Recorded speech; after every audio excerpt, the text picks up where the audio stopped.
everyone. Design isn't just about how a space looks. It's about how it makes us feel, think, and function. Every environment we step into shapes our emotion, focus, and even memory. In this Mindscape series, we explore how design goes beyond decoration to improve our lives. I'm Professor Nadim Adi from Interior Design at Texas State University, and throughout this series, we'll speak with designers, artists, psychologists, and researchers to better understand how the spaces around us shape our mental well-being. Color is more than decoration. It's an emotional tool. The colors around us shape our mood, influence our decisions, and even trigger memories. Whether it's a vibrant red to energize the space or a calming blue to create serenity, color plays a powerful role in design. In this episode, we're talking about color, the silent force that shapes our environments and behavior. Our first guest is Dr. Mays El-Junaidi, Assistant Professor of Instruction in the Department of Psychology at Texas State University, who will share her expertise with us in this discussion. Welcome to the show. Hi, thank you for having me here today. Oh, thank you. We always think about color as a tool, and we kind of know, okay, if I want to grab attention, I'll wear something red, for instance, or something really bright. But how do they affect our mood or our memory or even so our behavior? Colors can trigger certain memories, the happy and the sad memories. And when you trigger certain memories, you are going to affect the emotions of the person and their behavior as well. Make them feel happy or sad, depends on the memories the color brought to their mind. Okay, so what you've experienced in life kind of factors into that. Yes, it can add. We have general understanding of how colors can affect the mood, but when we go to the individual level, it might vary among individuals, what they prefer more, what they like, what they don't like. So it's not like, okay, use this color to make someone happy, use this color to make someone sad. In general, in public places, you can do that. You can use actually the green color to promote the feeling of, it's cheerful color, so the person will feel happy. You can use orange to promote excitement. You can use blue to make the space feel because blue promotes confidence. So in business places like banks and companies, they like to use blue. So in general, we can follow certain rules about colors. But when we are designing a house for a person, a private space, then we should clearly communicate about the person, because the person also is spending long time in these environments. So it should match their what they like, their preferences. So there is a difference between the length of exposure to the color and the type of. It's somehow, because in workplaces also we spend long time. Fair enough. But home, for example, is meant to relax and have quality time. It's not like a workspace. So in this situation, we need to communicate clearly about the preferences of the individual. So probably less 80s kind of wild kind of color patterns all over. It depends. It will depend. If it is a house, then it depends on the preference of the person. Oh, okay. And you mentioned it depends on the individual. What about where the individual is from or where they're living? For instance, here we'd say, for instance, that a wedding dress is traditionally white, right? But is that kind of a universal thing across the board? Colors can mean different things, depends on the culture. For example, you mentioned the white here. In some cultures, white means it's a symbol of peace. It's people usually wear white in weddings. In some culture, white is a symbol of death. They use white clothes when they are in funeral, for example. You have red, for example. In many cultures, red is about love. In other cultures, it means it's a warning sign. It means anger. It's a symbol of anger. Green. It's in some cultures it means good luck. In other cultures it means envy. So definitely right. different Yeah. colors can Yeah. be perceived in a different way, depends on the culture of the person. My mind is still stuck on the idea when you mentioned that like white could be a color In that India, yes. represents. I'm still struggling to think of a like, you know, a Grim Reaper clad in white robes or something. So, but I think you bring in a good point about how different cultures view it differently. So this kind of begs the question: if we're trying to design a space and we want to kind of pick the right combination of colors, what's the kind of the ideal way to approach this?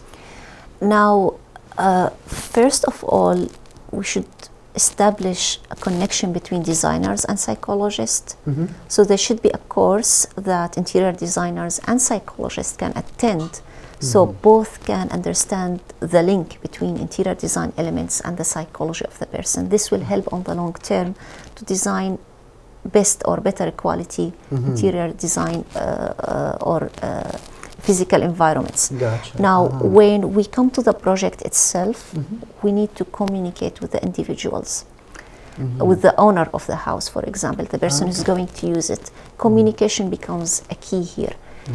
You need to show the person or the user the options they have. Explain them like, do you like this color? This is the tone of color I'm planning to use. So communication with individuals is the next step, and it's an important step as well. And I think you bring in a good point with the tone of color, because you know, there's a vast difference between a very light pastel pink, for instance, and a very bright pink, and they're still called.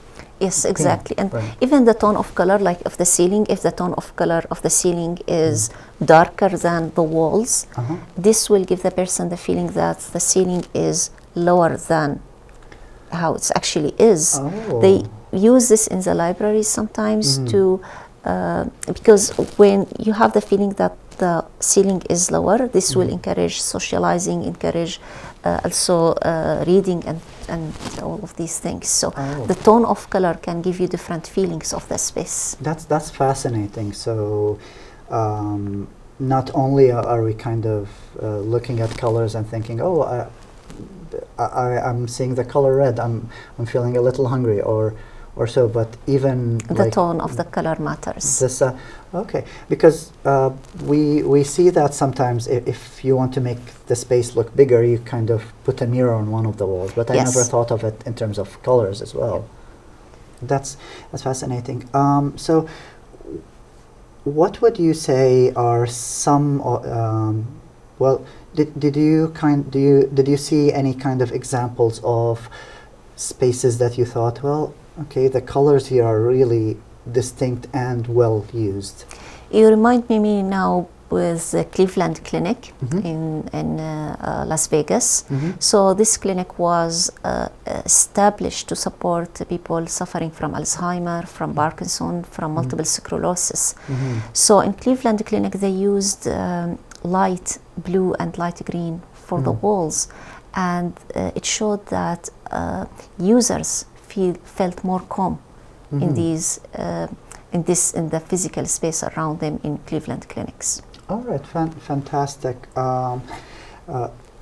And what, like in terms of the use of color, do we use, apart from say mental health and the well-being of us, can we use it for other aspects? For instance, I know we use colors when we're driving to kind of, you know, traffic lights and such, but can we use it inside a space, for instance, to figure out if I should, you know, travel this way or that way, or So yes, so these colors, it has been used a lot.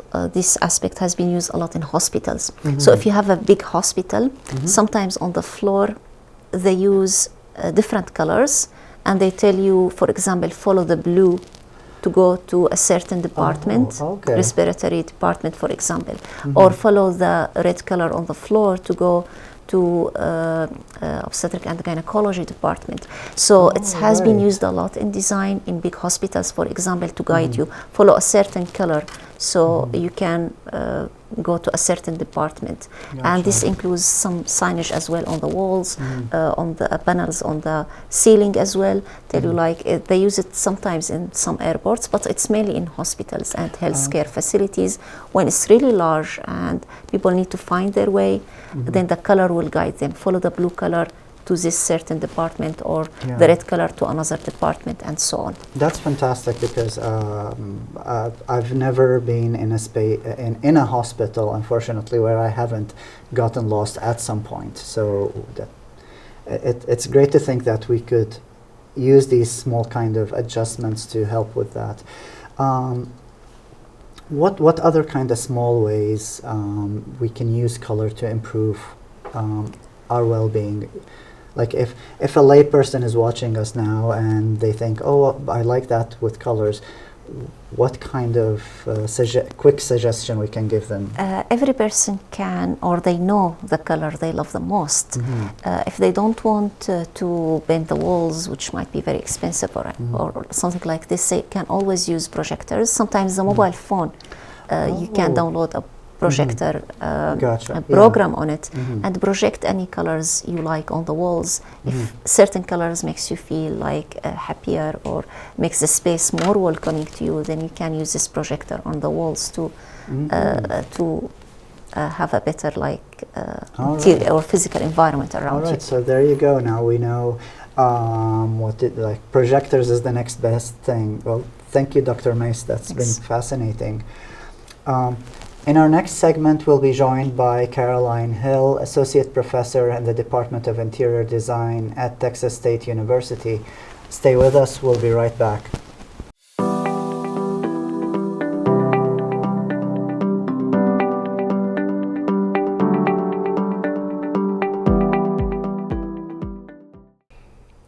Welcome back.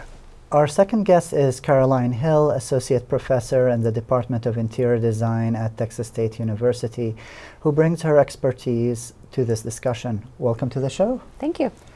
So I think color is maybe the tool that we use the most as designers. Apart from making things look beautiful or maybe not. Maybe we got a client who doesn't want things to be inviting, I suppose. How do they impact mood and behavior, do you think? Yeah, well, there's extensive research on color theory, right, which as interior designers, we're generally aware of. We know that certain colors, warm colors, for example, reds and yellows, right, can stimulate appetite. They can increase anger tendencies, right? We know that cooler colors, blues, greens, those can be soothing and calming to anxiety and heightened emotional states. But within that range, there's also a saturation or brightness that we always have to take into mind as well. So those are fairly broad assumptions about color, and there is a layer of nuance to that that a professional interior designer would really dig into. Fair enough. And, so I'm guessing, so in the same way that a bright red stop sign would catch your eye way more than a very kind of soft pastel color. Exactly. Sign, right. Which would probably blend in with the nature behind it. And that would miss the point completely. Absolutely, right. Do you think, in terms of, in your experience, when it comes to the impression of a color, do you think that usually works throughout, or is there nuances between different cities or different countries? I think there's nuance for sure.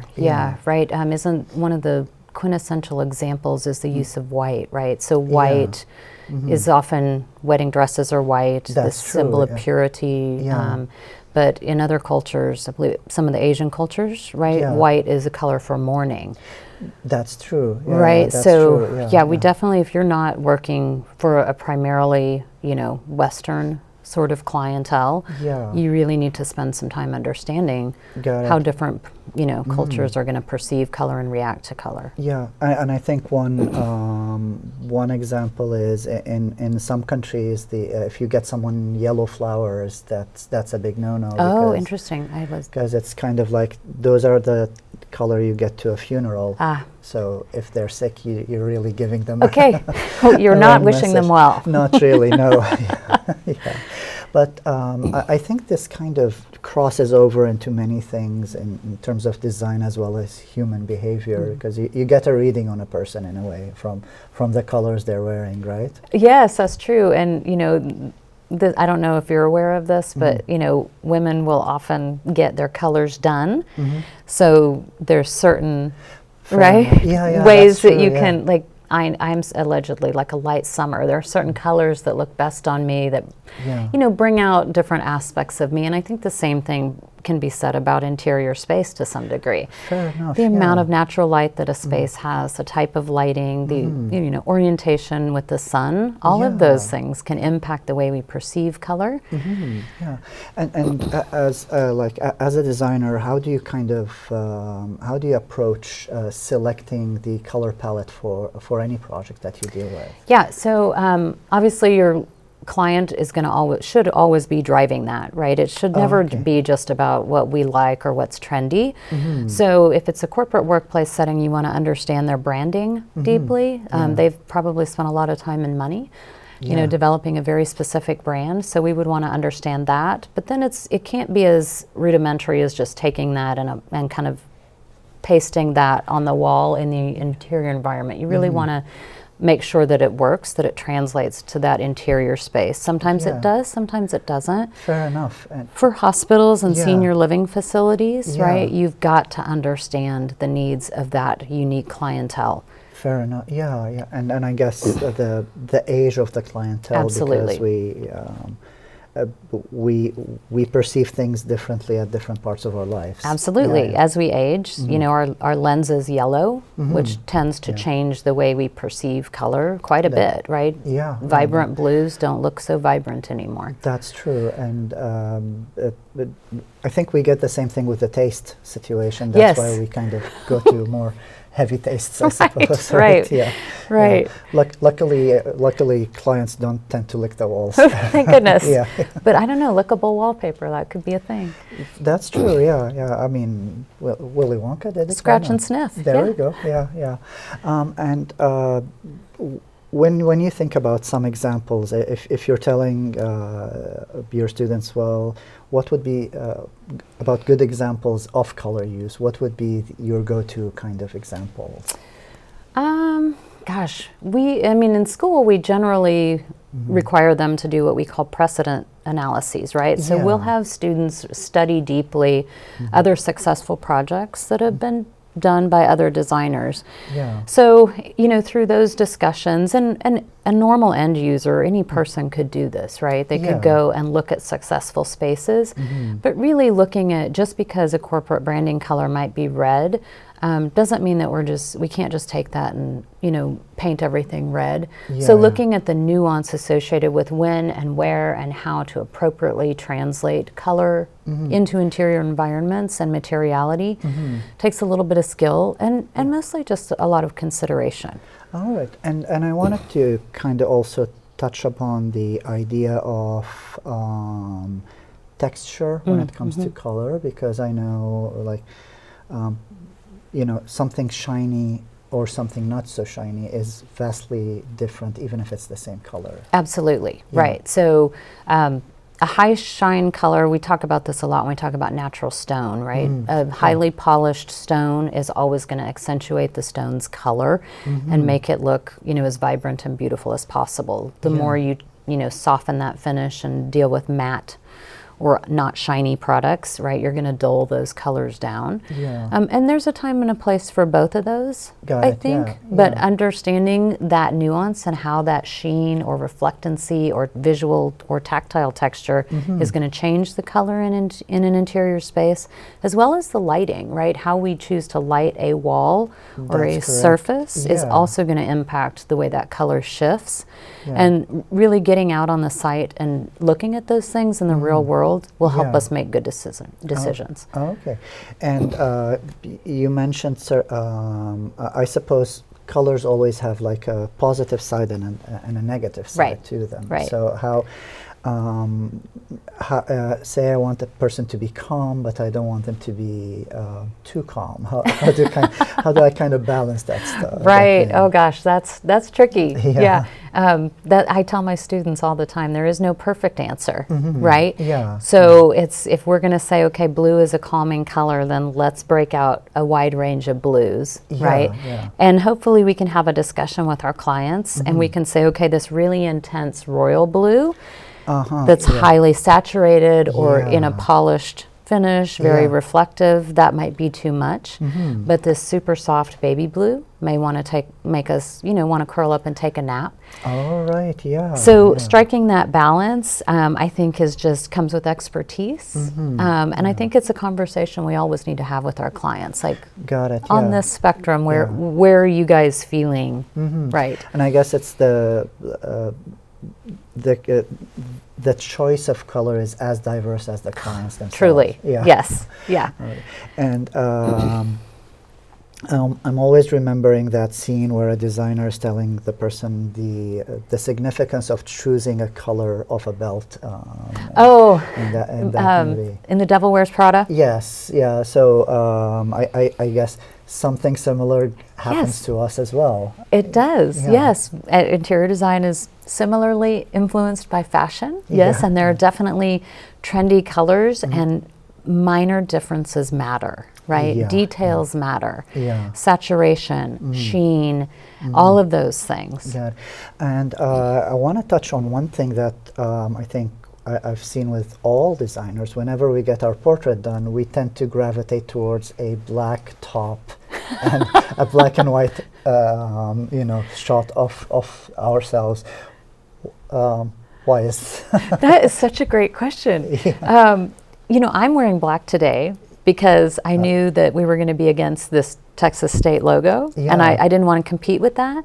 Yeah. But if I had dressed according to my personality and my comfort Yeah. style, I would have probably chosen something pink or light Got- blue. Got it. Yeah. Yeah. No. Yeah. Because it's one of those things. There, for a certain point, it was turtlenecks Right. everywhere. So Right. There's I a won. seriousness, and maybe there's a gravitas that comes with Yeah, black. Maybe. Yeah. In my case, it's slimming. I'll take that too. Yeah. Well, that's fantastic. I think lots of things to think about when we're picking out colors. Oh, yes. Whether it's our own fashion or the space, which I guess it's an extension of our It own is. fashion. I anyway. agree. And it's Yeah. an extension of our clients. Yeah. Right? Yeah. Yeah. We want them to feel that they're part of that building. Or that Absolutely. It space. should be a reflection of them. It should speak to who they are as a company or as a hospital or, Yeah. right. And in, those cases where it's hospitals or senior living centers, it really has to be about the occupants. That's true. Yeah.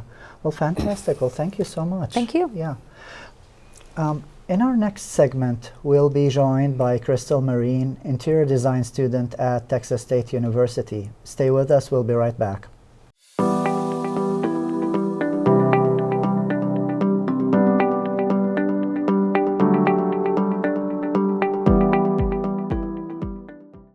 Welcome back. Our guest is Crystal Marine, an interior design student at Texas State University who brings her expertise to this discussion.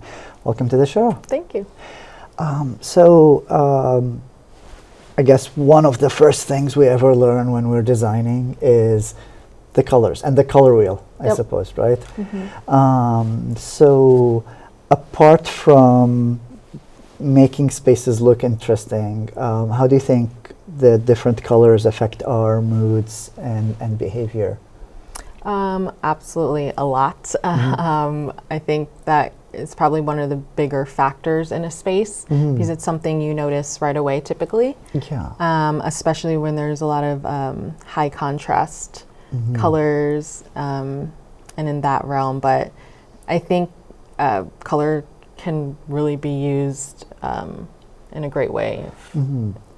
And I guess in terms of, I guess we are influenced by color every day when we're driving, right? Like the course. red light versus green light Yeah. thing, right? In terms of behavior and say memory, do you think that certain colors are more conducive to say studying or memorizing things versus other colors? I'm sure. I personally, I don't know if I've noticed that. But yeah, I mean, again, it could be different for everyone. I'm not sure. Like my house, I had lots of forest green everywhere, and like that's for me is like super calming. Yeah. But someone else, it could very well be red. Fair enough. Yeah, it would be an interesting space to see. Yeah. Yeah. But I think you bring in a good point. Is it's different for different people, but when you talk about calming colors, do you think that these would be universal principles, or does it differ from place to place?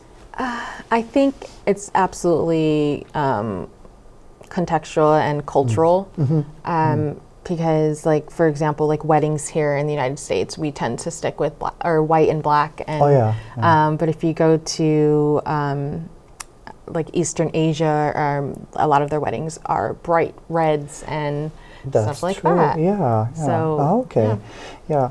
And I think I love the idea of like context, right? So within certain contexts, a certain color is appropriate, right?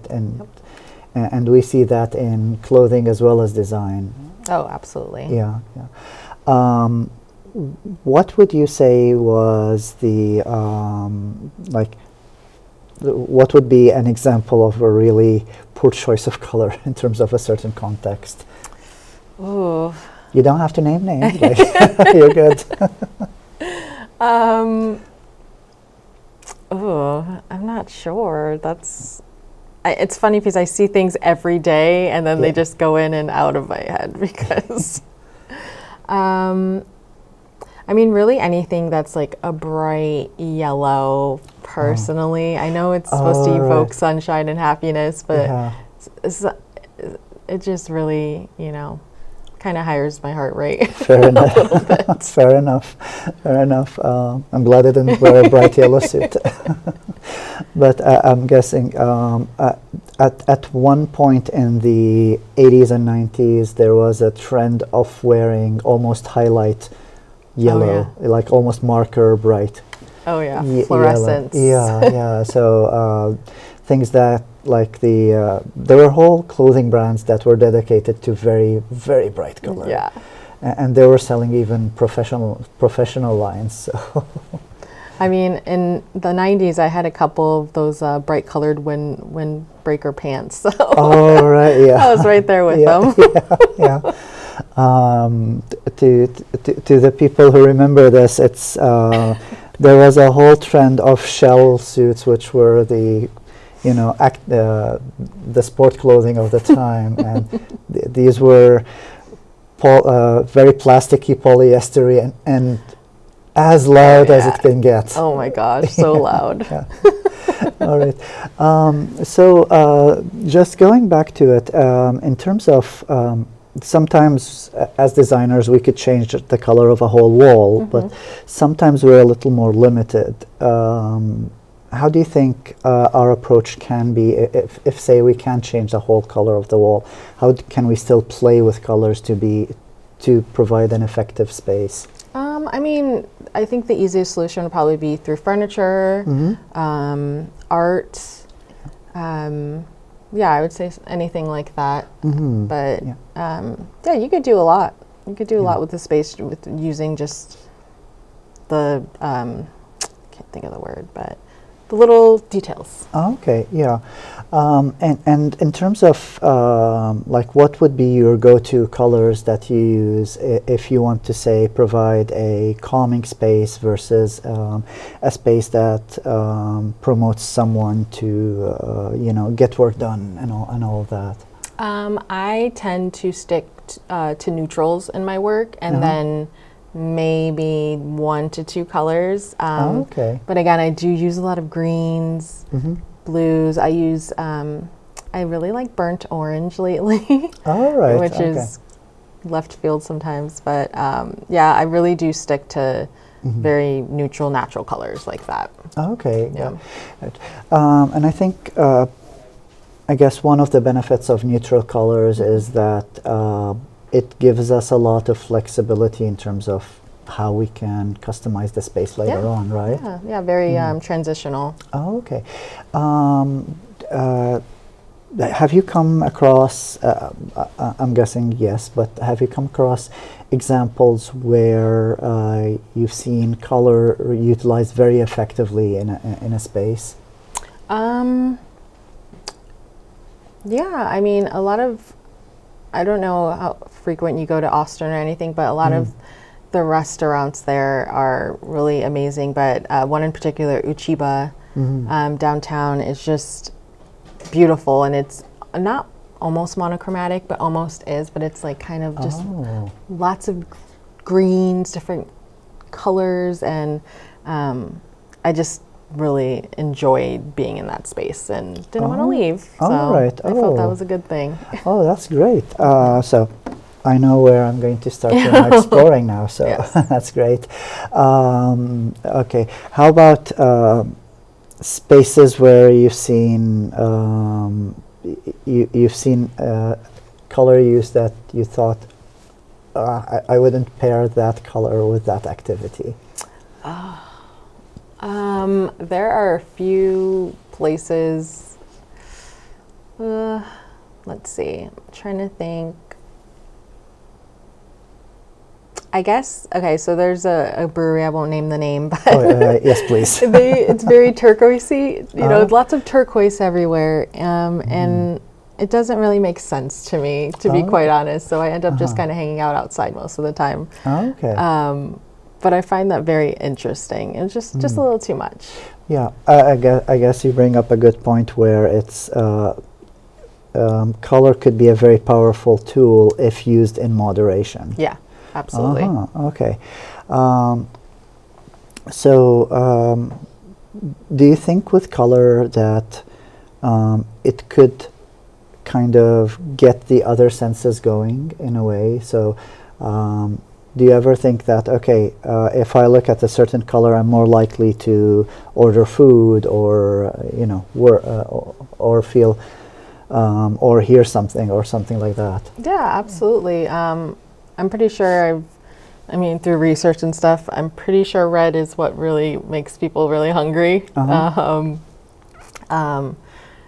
Which I'm not sure I get that. I guess I maybe need to do a little study, a little study, Yeah. and see how that really translates. But yeah, I mean, look at McDonald's, bright yellow and red. Yeah. So I don't know, maybe that's just something universally we've all adopted at this point. I'm not sure. Okay, yeah. I think you bring in a good point where when something's been around so long, then the color the color template of it becomes tied to that activity, Yeah. right? So we always think of a football field as green, Right. right? Okay, that's really interesting in a way. What other activities do you think that have become synonymous with certain colors? That is a good one. I mean, obviously, I'm trying to think basketball and how I feel when I walk into like an arena, but Oh yeah, I feel like that's more auditory stimulation. well, I guess orange, like the But yeah, orange, the ball, Yeah, the yeah. floor. Yeah. Oh, I've never thought about that. That's, Oh, okay. So maybe something to kind of Yeah. you know research down the line, like which colors are tied to which activities, I Yeah. suppose, right? Absolutely. But I guess just closing out, I think definitely the way you use color really influences the space and the activity happening within Yeah. that, right? Absolutely. Yeah. All right. Well, thank you so much. Thank you. So, In our next segment, we'll be joined by Dr. Naomi Coleman Medina, Assistant Professor of Instruction in the Department of Psychology at Texas State University. Stay with us, we'll be right back.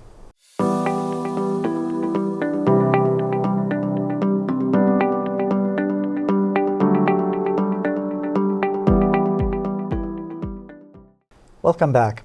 Our next guest is Dr. Naomi Coleman Medina, an assistant professor of instruction in the Department of Psychology at Texas State University, who brings her expertise to this discussion. Welcome to the show. Thank you. It's good to be here. Oh, thanks. I guess one of the most used things within our daily outfits and our daily spaces is colors. It's so different from person to person, but how do you think that the colors that we use impacts our mood or our behavior or even our stress levels? Well, so I'll start with infancy. Yeah. And you know what we know now, which we didn't know a long time ago, is, of course, you know, to go out and shop for the baby's nursery. You know, Oh, it yeah. was patterns that were much more subdued. You know, pastel colors. Finally, we true. introduced gray into the baby color scheme, but that Oh, took yeah. a while, and Yeah, yellow. yeah. But you know, all of this, like, and I'm not diminishing the really cuteness of Noah's Ark and those kinds of themes, really. Oh, yeah. But when we think of entertaining babies, it would give them like little stuffed animals and stuff like that, you know, and that's Oh, good that's too true, for yeah. for tactile. Yeah. But when it came to cognitive stimulation, babies gravitate toward geometric figures. Oh. We're talking like big bold stripes, and I mean black and red and colored. Oh, black right. and red, and you know they're not interested in baby blue and pink. They're not. Yeah, gotcha. And Yeah. so when we look at cognitive stimulation in infancy and how wrong we were, because it's like what we want them to like, Yeah, fair enough. now we know that, and you'll see a whole lot more of that, Yeah. you know, provided. Yeah. But so fast forward into adults, colors can still have a major impact. Obviously, I think we all know that on our mood. And as of course, my background is not interior design or architecture, but my background is in psychology and mental health. And when we're looking at, for example, in decorating my private practice, I worked away from stimulating bright colors Got it. for yeah. that reason, that I'm not asking for cognitive stimulation. I'm asking for definitely an intellectual conversation with my client, if that's Got it. possible. Oh, okay. But a yeah. calmness. Yeah. Oh, that's fascinating. And so, you know, colors that are more muted, and that can feel. I'm going to go back to nature here too. Yeah. If you think of the colors of the natural world, there is green, That's true. there yeah. is blue. There you go. Yeah. You know, it's different. I guess there's specific shades, but yeah. there's textures of foliage. There's so having that type of a base, which is what I personally use in my office. All right. Yeah. I don't work with colors that are outside. You Yeah. might say something you'd see in nature. Yeah, because that would have been my next question, because one of the things we teach our students in color theory, for instance, is, well, blue promotes trust, green promotes relaxation. So you're going to see some blue in workplaces, you're going to see some green in therapy spaces as well. So I'm so glad you kind of brought that up. I think this is interesting what you just said. I did not know what those colors meant to you in your world of interior design. The sky is blue and the grass is green. So it's Yeah. kind of like humans for thousands and thousands of years have been exposed to, as far as I know, a blue sky and green grass. Yeah. And in fact, you know, thousands of years ago, there's Egyptian art that depicts plants in people's homes. We have been putting plants Wow. in our homes since Yeah. we've lived. Wow. Yeah. Oh, wow. That's And we've fascinating. used them also for food. We've used them for shelter. That's true. So our yeah. connection with nature is not just about this, oh, isn't it pretty? Isn't this a beautiful? No. That's yeah. There's a lot of, I guess, a symbiotic relationship as well Yeah. between ourselves and the natural world. Yeah. Oh, that's fascinating. And I think that connection, we often kind of forget it, but it's hardwired into us, right? It's thought that it is. It depends on who you talk to, but Yeah. Yeah. there certainly is enough evidence out there to say that it is hardwired into Yeah. us. Yeah. Kind of going from that point, as you mentioned, when you're picking up colors for your own practice, the idea is you're trying to pick the things that would promote the most calmness and kind of help a person feel relaxed enough, I think, or trusting enough to open up, because that's a major part of the Yes, work it you is. do day to day, right? Yes, yes. Yeah. Oh, fantastic. What would you say are things that would not be beneficial for that, or maybe increase the stress of a person? Okay. When I hear, so here I am going back to a theory, sorry. Oh, that's all right. No, that's Roger Ulrich, and this, we're going later into the 90s. No, I don't remember. It was past the 80s. Somewhere Yeah. in the 80s, I want to say 80s, early 90s. Yeah. He did a study on hospital patients who had had to have gallbladder surgery. Okay. So control group, they all had about the same health conditions, similar age, similar everything. Yeah. Two groups. One group is placed in a hospital room with a window that looks outside to natural view, like a natural Yeah. landscape of sorts. Yeah, yeah. Either they can see the sky or they can see something that's natural. Yeah. Compared with another group of patients who were placed in a hospital room with a window, but it looked at a brick wall. Oh, The okay, patients, yeah. and by the way, he conceptualized what we call stress reduction theory. Oh, okay, yeah. And the patients that had the surgery who were in the room with the window, in fact, his study was called Room with a View or Window with a View. I don't remember, Yeah. pivotal Oh, okay. study in terms of how nature impacts our stress level. Those patients went home faster, earlier. They used less analgesics, which is also very brain chemistry. Yeah, yeah. Oh, wow. Fewer analgesics, less recoup time once they were home, Yeah. and less complaints from nursing staff. You know how as a Oh, cool, patient, maybe yeah. we're going to be a little grouchy, Yeah, yeah, yeah. as it compared to the patients who did not have a room. So that's when fantastic. the first thing I think of, any of my parents have ever gone into the hospital, is like, Yeah. can they see nature out the window? I mean, honestly, it was enough, yeah. huge. And then fair that enough. study has been replicated Yeah. in other types of how nature reduces our stress level. Oh, right. And the yeah. important part about reducing stress level is because stress kills us, Fair enough, yeah. Yeah. Yeah. you know, indirectly. Yeah. And so anything that we can possibly do that could minimize that amount of stress, I say we should go for that. Fair enough, yeah. I guess we covered kind of the colors of the shades of blue and the shades of green, but was there any other kind of colors that you think are kind of effective or somewhat effective when it comes to stress? I can't say that I've read any research on specific colors Yeah. that have to do with stress.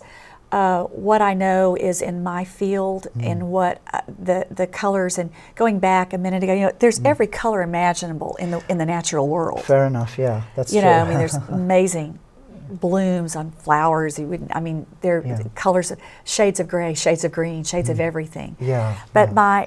my go-to would be that to lower stress levels, to use colors that would.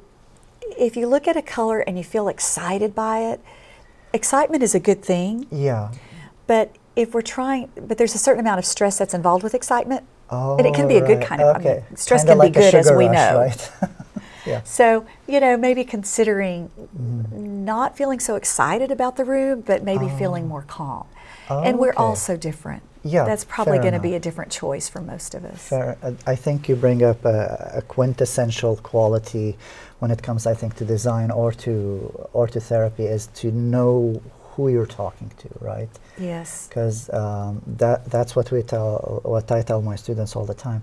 You have to interview the client and know what they like, because you could come up with the nicest design in the world, Yeah, but if the true. client doesn't connect with that design, then it's pointless in a way, right? You know, in my personal experience, I have lots of plants in my office at Texas State, and my private practice, and my home is Yeah. lots of plants. And anyone that's ever come into my has never said, "Ew, what are these plants?" I mean, never. Oh my goodness. They're always Imagine like, that. Oh my goodness. "Wow, it feels so peaceful in here." Yeah. And so, just personal experience, I really Yeah. believe that nature, All right. we need that. Oh, that's fantastic. Well, thank you so much for these insights. You're welcome. I think there's a lot of connections between your field and the field of design, and I think more. I think there are, Yeah, truly. yeah. Fantastic. Well, thank you so much. You're welcome. So in our next segment, we'll be joined by Denise McAllister, Assistant Professor in the Department of Interior Design at Texas State University. Stay with us. We'll be right back.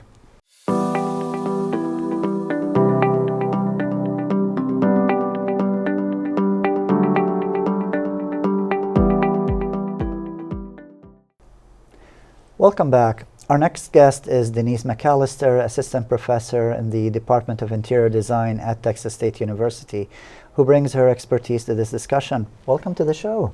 Thank you. So, color, that's kind of the big thing that we always work with as designers. How do you think it affects our mood or memory or and eventually our behavior? We definitely are deeply skilled or studied in color and color theory. Again, it depends on what your intention is with the space. Do you want to invigorate? Do you want to calm? Yeah. So I think, and color is culturally different too. In some cultures, that is so white true. means one thing, in another, So, but there is some fundamental things. Blue is known to be calming. Blues and greens, cool colors, and then the warm colors are invigorating. Yeah. So- And I wonder, you bring in a good point. Like some principles are universal when it comes to color, and other things are really a country by country, or sometimes even town by town Right, situation, right? right. Yeah. Well, let's talk about pink. Yeah. Does pink make you feel girly? Not really. No, no. Yeah. I mean, that's Yeah. cultural. We've decided That- that pink is for girls and blue is for boys. Yeah. Less so now than several decades ago, but Oh yeah, goodness, yeah. yeah, but that's culture. But pink makes you feel, actually they say calmer, even though it's on the red side of the color wheel. Oh right, yeah. They say use pink in prisons so the prisoners feel less yeah. aggressive. Oh, so yeah, it's softening that redness, I guess. I don't That know. is so true. But we yeah. know all the rules. I mean, we learn them all. We teach them to our students. That yeah. But that's it great. also, like, I used to study this Color Institute years ago, and orange was declassifying, like that's why Arby's would use the color orange. It's for everybody's. And other Oh. colors and other, like, vertical lines would be, Yeah. would indicate wealth. Oh right, yeah. Black and that- white, simple color palettes, monochromatic true. color palettes would Yeah. would be classy. And so a retailer that wanted to attract Ye- a client to spend a lot of money, a user, they would use those colors. And somebody who wanted it to be a fun environment, let's go jump in the ball pit. They'll use those bright, invigorating colors. Yeah. And I think you bring in a nice point about color principles. People often think, well, am I going to paint it blue or green or red or yellow? And they tend to kind of overlook the idea that, well, even if I'm painting the whole space blue, there's like 1,000,001 shades that I can work with, right? Right. Yeah. Right. And how do you think? I know you mentioned that it's some things are universal and some things are different from place to place. Since we live in kind of a multicultural society, how do we kind of balance approaching the different perceptions of color when it comes to our clientele? Well, perceptions of color and effect of color are kind of different. And I'm always watching the newest trends. Uh-huh. And amused by people who get stuck in the trends. Yeah. You know, like color is very trendy. Like, Oh, and that's the true. fashion industry, I think, leads the color trends. That They is want true. you to buy new clothes every season, right? Yeah. Even in interior design, they say the average space is redesigned every 7 years, That and it's i- very expensive to build out a space. So yeah, it doesn't make a lot of sense. But color is a lot that drives that. The space may still function perfectly well, but the colors are out of style now. That is so true. Yeah. And I try and push my students to respect different styles, different colors, and I think Yeah. the students here at Texas State do a really good job of that. They're very creative and very not as likely to track into the farmhouse style Oh yeah. or that- grays and stainless Yeah. steel, you know. Yeah. But Well, the kind of colors where, if you're trying to sell your house, the type of colors that you're recommended by, like, okay, use neutral colors, nothing right, too flashy. for sure, for right? sure. How do you think? But you know, the thing about that is the whole, you know, the mass majority, I spoke of a bell curve, the most of the people respond to the trends. It looks new to them, it looks fresh to them, it looks modern. If it's the color that's on trend, that is not so every year. true. We don't Yeah. move as quick as fashion does, where, Yeah. and the, what is the color? It's the color that comes out every year. Oh, the It escapes color- me. color the color of of the the year. year, You know, yes, we don't yeah. move that quick. Yeah, That's yeah. just silly. I think it was Pantone. Pantone, yeah, last Pantone, year. yeah. Yeah, last year or something, and it's like, oh It my was goodness. now this year it's brown, Oh yeah, yeah. cocoa brown. Yeah. At one point, it was again, like with the trends and everything, it was trendy to have like a nicotine yellow on the walls, and to me, that's horrifying. That is, yeah, never nicotine yellow. A butter yellow, maybe. But yeah, exactly. but Yeah. but I think you bring in a nice point where because we're so deep in the field in a way, and we're professionals, how do you think professionals approach selecting colors for whether it's designing a room or designing a piece of furniture, or even if it's artwork? How do you as a professional approach selecting color? There's always what I call a jumping off point. Like if I'm designing a color palette for a room or a home, you start with something. You can't just say, oh, well, I like green. Well, I like blue. Well, I like orange. This is my favorite color. This is the Pantone color of the year. Yeah. There's something that you start with, and it's either an investment quality rug, perhaps. We used to joke years ago that the disadvantage of residential design was you have to work with grandma's rocker. And you know, grandma's got this rocker, and it's got to stay in the space. Yeah, And, there you go. You know, but Yeah. that's where we're working for our clients. We're respecting their preferences Gotcha, and their yeah. heirlooms, and you know that. And in an office, you're branding, like, or in a retail space, what is the corporate colors? Yeah. At a university, you wouldn't go in and design the basketball arena here in UT Texas, Oh my UT goodness. Austin's colors, right? You would never, Oh you know, my everything goodness, here no. has to be branded. That's so true. So yeah. it's very much, it's not just the sky's the limit. There's very yeah. much boundaries that we work with. So I guess the branding for professional spaces would be the equivalent of grandma's rocker. Right. Got to work. No. I don't care if you don't like black and gold. You're designing for Purdue University. You're There- going there- with black and gold. You know, There you go. yeah. UT Austin's got great color. Yeah. Like, have you come across like some examples where you think, well, this is a really effective use of color? I feel toned down color, like purely saturated colors. There's a green wall in here that's like, why? You know, it doesn't yeah. go. I mean, I don't know if you can Yeah. see it from where you're sitting, but Yeah.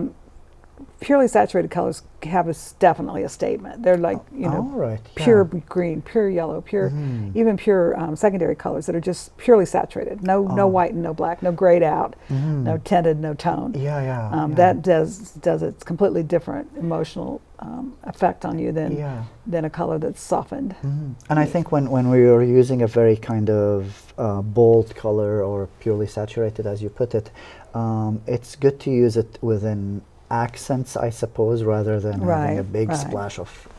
Because that's just too much for your It optic nerve, naturally you know. just grabs your attention and never lets go. Yeah, Right. yeah. And so I guess you bring in the nice thing about purely saturated or bold colors versus muted colors, Muted, and, yeah. and it's about being loud versus being polite as a color, I suppose.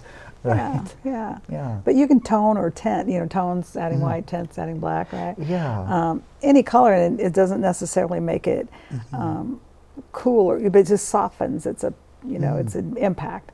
Yeah. But it's a balancing act. As a designer, as someone who uses color, Fair enough. you have to kind of balance it. And we, of course, spent an entire semester teaching how to. That is But then true. when we have the base knowledge, and then we have a client with certain preferences, like if you're designing for an autistic child, and their favorite color is bright green, then That you is have so to use it in the true. space. You want to use it in the space. You want them to feel at home. You want them to feel happy. You want them to feel at home is really a good word. That is But you so can't true. just put it everywhere Fair enough. on the yeah. draperies and on the walls and on the furniture. You Yeah. just don't. You got to use contrast and And and I variety. think that's an awesome thing to point out is that as we always tell our students is that you really need to kind of take the time and get to know your client and what they Right. like and what they dislike, right? right. Yeah. I want to kind of mention maybe one last point to kind of talk about is, and it's just an idea that popped up right now, but do you think that the colors can affect how we kind of tend to feel about a space in a way that if this table was green, it might have a different feeling when I touch it than if it was bright red? There's been a lot of research on that, and Yeah. I think that it's still out. There's not I don't know. I haven't read the most current.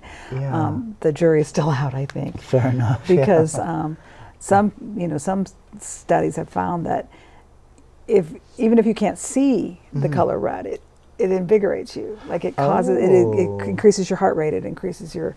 But certainly, if you can see it, and they can test, Yeah. according to that. So we can't deny the science. I mean, it's Fair there. enough. Yeah, But that's we true. also have to work with cultural norms, with trends, I guess, yeah. with the favorite thing that stays in the Because space. if I see an image of a fire, and even if I'm aware it's an image and I go to touch it, and I'm stretching my hand too much here, Right, but right. it'll be like, oh, is it hot or not?